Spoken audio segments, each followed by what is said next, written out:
Hi, welcome back to HardReset.Info channel. In this video, I want to show you how to use NameDrop to share contacts instantly on your iPhones.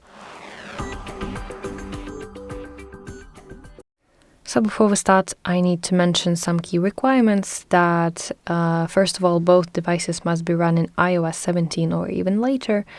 And the second is that on both devices, you have to enable Bluetooth and Wi-Fi. Okay. So you have to unlock both your devices and now bring the top of your first iPhone on the top of another iPhone like this.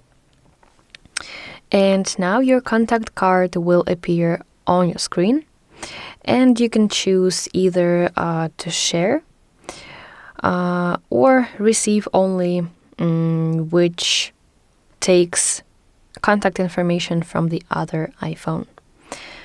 Okay, so let's tap share, for example, and this will force your iPhone to prepare your contact information to share with other iPhone. So let's wait a little bit.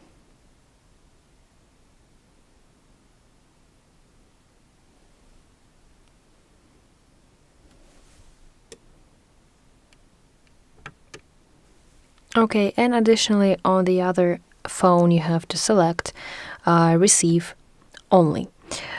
And at the top you will see here message shared. So let's tap done. And that is basically how we can use NameDrop to share contacts on your iPhone. I hope this video helps you. If so, please like this video and subscribe to our channel to see more content like this.